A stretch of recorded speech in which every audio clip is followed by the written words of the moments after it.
নমস্কার বন্ধুরা, গল্পে দীপান্বিতার গল্প পাঠের আসরে আবারও আপনাদের স্বাগত জানাই। আজ আমি আপনাদের শোনাব শরদিন্দু বন্দ্যোপাধ্যায়ের লেখা একটি ছোট গল্প। নাম রূপসী।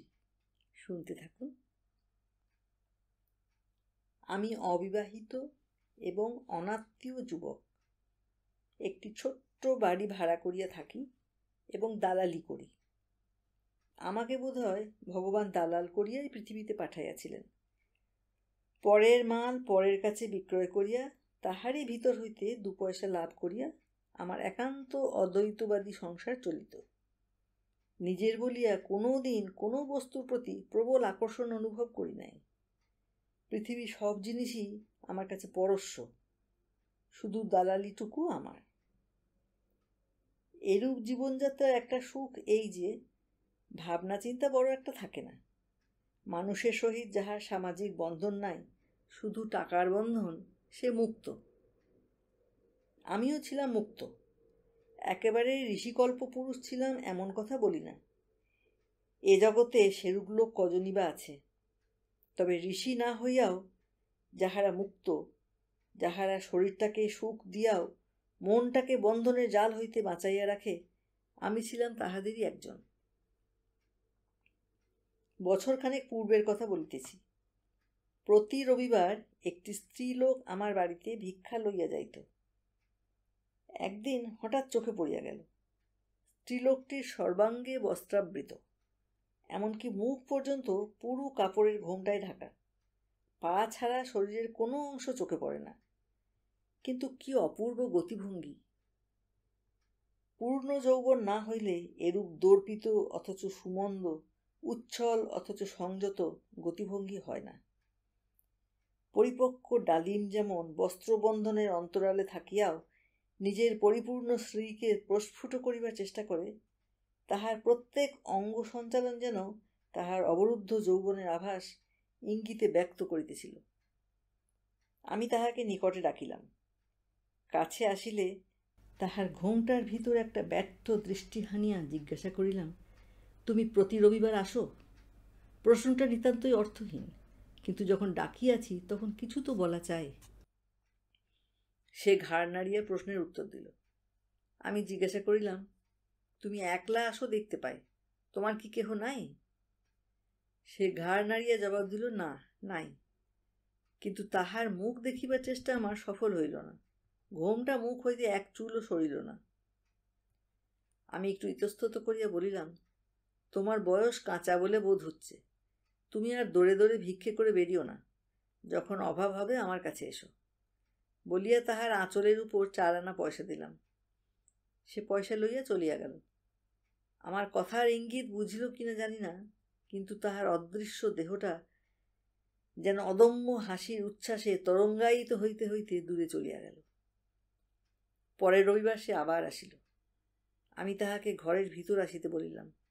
সে আসিল না, দ্বারের কাছে দাঁড়াইয়া রহিল। আমি বলিলাম, তুমি মুখ খোলো না কেন? কোনো জবাব নাই। সে স্থির হইয়া দাঁড়াইয়া রহিল। আমি তাহাকে কথা কহাইবার জন্য বলিলাম, তুমি কথা কও না কেন, বোবা বুঝি? ঘোমটার ভিতর হইতে হাসির শব্দ আসিল। আমার সমস্ত অন্তরাত্মা সেই হাসির শব্দে তড়িৎপৃষ্ঠের মতো চমকিয়া উঠিল। কি মিষ্ট অথচ কি বিষাক্ত হাসি! স্বর্গের সুধা যেন নরকের অন্ধকারে পচিয়া পচিয়া বিষ হইয়া উঠিয়াছে। বুক শিহরিয়া ওঠে, কিন্তু শরীর পুলকিত হয়। আমি তাহার দিকে তাকাইয়া রহিলাম। এ কিরূপ ভিখারিণী! তাহাকে চলিয়া যাইতে দেখিয়া আমার চমক ভাঙিল। উঠিয়া তাহাকে 8 আনা পয়সা দিলাম। শুধু বলিলাম, আবার এসো। তারপর সমস্ত সপ্তাহ আমার মন একটা মোহে আচ্ছন্ন হইয়া রহিল। সেই হাসি, এত অল্প যেন একটি আঙুরের রস, এত তীব্র যেন সাপের ছোবল, এত গভীর যেন পাতাল ভেদ করিয়া উঠিয়াছে। এই অবগুণ্ঠনতার দেহই বা কিরূপ, তাহার অন্তঃকরণই বা কেমন, সবই যেন যবনিকার অন্তরালে রহিয়াছে। আমার মুগ্ধ ইন্দ্রিয়গুলো তাহার অন্তর বাহিরের আবরণ উদ্ঘাটন করিয়া দেখিবার জন্য অনুক্ষণ উন্মুখ হইয়া রহিল। রবিবারে পূর্ববৎ সে দেখা দিল। আমি তাহার প্রত্যাশাতেই বসিয়াছিলাম। একসঙ্গে অনেকগুলা প্রশ্ন করিয়া ফেলিলাম। তুমি কে? কোথায় থাকো? মুখ খোলো না, কথা কও না কেন? ভিক্ষা করো কেন? আমার মনে হয় তুমি বাস্তবিক ভিখিরি নও, চিরদিন এমন ছিলে না। সে চুপ করিয়া রহিল। আমি বলিলাম, আমার কথার জবাব দাও। এই 7 দিন আমি তোমার কথা ছাড়া আর কিছু ভাবিনি। আমার কথা শুনে আপনার কি হবে? তাহার কথা না কহাটা আমার এতই অভ্যস্ত হইয়া গিয়েছিল যে এই কথাগুলো ধাক্কার মতো আমার বুকে আসিয়া লাগিল। কিছুক্ষণ অভিভূত থাকিয়া বলিলাম, কি সুন্দর গলা! তুমি কি কণ্ঠস্বর লুকোবার জন্যই চুপ করে থাকো? হ্যাঁ। কেন? শুনে আপনার লাভ কি?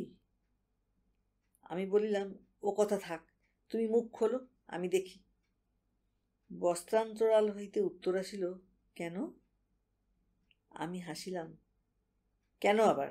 মেয়ে মানুষের মুখ লোকে দেখতে চায় কেন? ভালো লাগে বলে? আমার মুখ আপনার ভালো লাগবে না, সে আমি বুঝবো। তোমার রূপ কি কাপড় দিয়ে ঢেকে রাখতে পারো? ভরা কলসির মতো চলতে গেলেই যে চলকে ওঠে। সত্যি?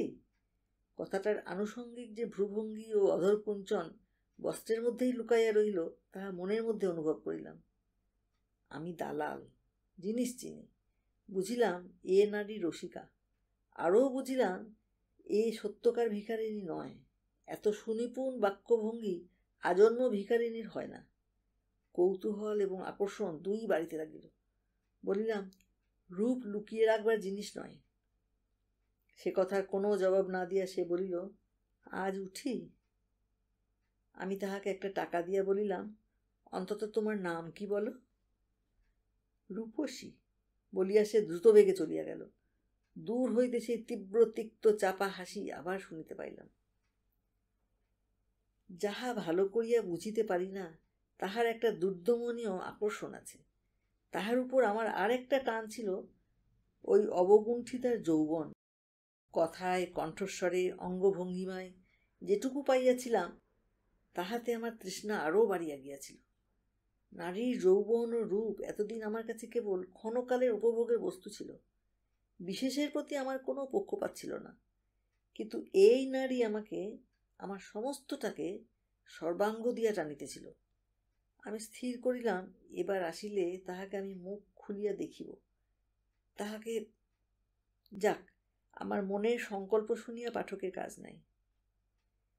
রবিবার যখন সে আসিল, তখন প্রথম চোখে পড়িল তাহার মুখের উপর ঘোমটার এক জায়গায় একটু রক্ত শুকাইয়া আছে। আমি জিজ্ঞাসা করিলাম, ও কি, রক্ত কিসের? ক্ষণকালের জন্য সে যেন ত্রস্ত হইয়া উঠিল। তারপর স্থির হইয়া বলিল, ও কিছু নয়। আমার অসংযত মনটা তাহাকে লইয়া একটা উচ্ছৃঙ্খল কাণ্ড বাঁধাইবার জন্য ক্ষুধিত সাপদের মতো ভিতরে ভিতরে গর্জন করিতেছিল। কিন্তু আমি তাহাকে সবলে সংযত করিয়া আস্তে আস্তে আরম্ভ করিলাম, দেখো রূপসী, আমি কদিন থেকে ভাবছি যে তোমাকে একটা প্রস্তাব করব। সে বলিল, কি প্রস্তাব বলুন? কথার মধ্যে বোধহয় একটা নিগুড় ব্যঙ্গ ছিল, যাহার অর্থ, তুমি যা প্রস্তাব করিবে আমি জানি। কিন্তু আমার মাথার মধ্যে তখন তরল আগুন ছুটাছুটি করিতেছিল। আমি বলিলাম, তার আগে তোমাকে একটি কথা জিজ্ঞাসা করিব। তোমার কি আত্মীয় স্বজন, বাপ ভাই কেউ নেই? রূপসী কিছুক্ষণ চুপ করিয়া থাকিয়া পরে বলিল, আছে। আমি বলিলাম, তবে তোমার এই দশা কেন? তুমি তো ছোট লোকের মেয়ে নও। সে বলিল, না, কিন্তু বাপ ভাই থাকতেও কি করে মেয়ে মানুষের এই দশা হয় আপনি জানেন না? আমি সাগ্রহে বলিলাম, বেরিয়ে এসেছ? সে অস্বাভাবিক কণ্ঠে বলিল, 4 বৎসর স্বামীর ঘর করার পর আমি বিধবা হই।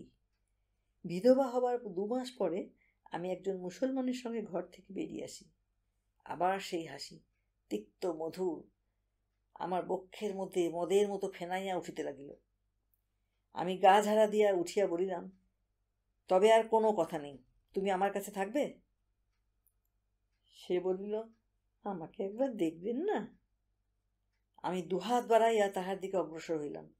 সে দ্রুত সরিয়া গিয়া বলিল, আমাকে ছোবেন না, আগে দেখুন। এই বলিয়া ঘোমটা সরাইয়া মুখ খুলিয়া দাঁড়াইল। অন্ধকারের মধ্যে হঠাৎ তীব্র আলো জ্বলিয়া উঠিলে মানুষের চোখ যেমন ধাঁধিয়া যায়, আমারও তাহাই হইল।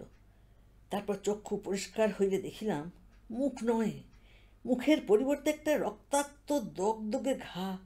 সে মুখ কখনো সুন্দর ছিল কিনা বুঝিবার কোনো উপায় নাই। চক্ষুর নিম্নের মাংস পচিয়া খসিয়া গিয়াছে। যেখানে নাক ছিল সেখানে কেবল একটা গভীর রক্তবর্ণ গহ্বর। ঠোঁট দুটা ফুলিয়া অত্যন্ত পুরু এবং শ্বেত হইয়া উঠিয়াছে। গালে ও কপালে রক্ত মুখ ব্রণ ফুটিয়া ঘা হইবার অপেক্ষায় আছে। এই জীবন্ত বিভীষিকাকে দেখিয়া আমি চিৎকার করিয়া উঠিলাম, কুষ্ঠ, কুষ্ঠ, কুষ্ঠ! আর কোনো কথা মুখ দিয়া বাহির হইল না। তারপর শরীরের সমস্ত স্নায়ুগুলা যেন শিথিল হইয়া গেল। আমি মুখ ঢাকিয়া মাটিতে বসিয়া পড়িলাম। সেই অবস্থায় অর্ধমূর্ছিতভাবে শুনিলাম, কেমন চান আমাকে?